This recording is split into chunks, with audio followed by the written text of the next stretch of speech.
الخناقه الازليه ما بين السيلز والماركتينج.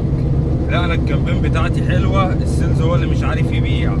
لا انا اللي سيلز جامد، الكامبين هي والليدز هي اللي مش حلوه. طيب احنا دلوقتي نحكم بقى ازاي ان الكامبين دي حلوه ولا مش حلوه؟ ونحكم ازاي ان السيلز هو اللي مقصر ولا الماركتينج هو اللي مقصر؟ طيب خلينا ناخدها كده ايه من ناحيه الماركتينج الاول. انا دلوقتي ازاي اقدر احكم على الكامبين دي ان هي كويسه ولا لا؟ في برسنتج كده بتتحسب. انا عندي مثلا البرسنتج نقول 100%. لو انا عندي مثلا 100 ليد، ال 100 دولت بقسمهم على 3 اتلات.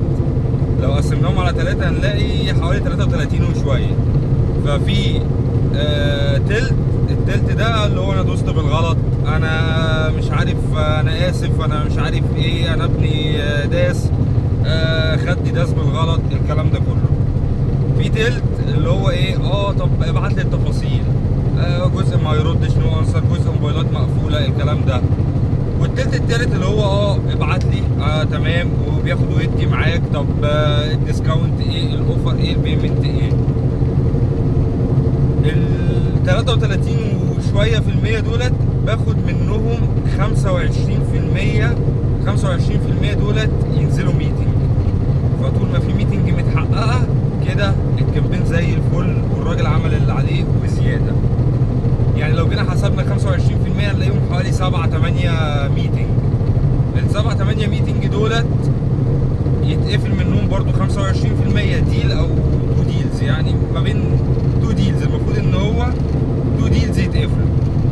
طيب انا دلوقتي الراجل بتاع الماركتينج وانس ان هو عمل اللي انا بقول عليه ده، في ميتنجز بتنزل، هو كده الراجل زي الفل وعامل كامبين عالميه.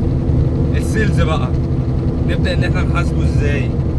حضرتك دلوقتي كل 4 ميتنج يقفل منهم واحد، برضو النسبه اللي هي ال 25%. وعاك دلوقتي قعدت 8 ميتنج المفروض تقفل عقدين. 25 انت ممكن تقفل ال 8 ميتنج او ال 4 ميتنج، بس هي النسبه دي المتعارف عليها، ده المينيموم. ليه؟ لان واحد بقى حصلت له ظروف، واحد سافر، والدته تعبانه، عربيته مش عارف حصل لها ايه، الكلام ده كله. فببدا ان انا الافريج 25%. فونس ان حضرتك بتقعد في ميتنجز والميتنجز دي انت قاعد 3 4 5 ميتنج وما بتقفلش منها حاجه كده، المشكله عند السيلز والراجل بتاع الماركتنج زي الفل.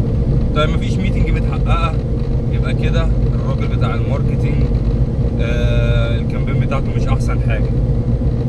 هتقولي طب ما ممكن السيلز هو اللي ما مش عارف يجيب ميتنج. لا، هي مفيش حاجه اسمها كده. هي في نسبه ميتنج بتتحقق، يعني هي في نسبه ميتنج لازم تكون متحققه.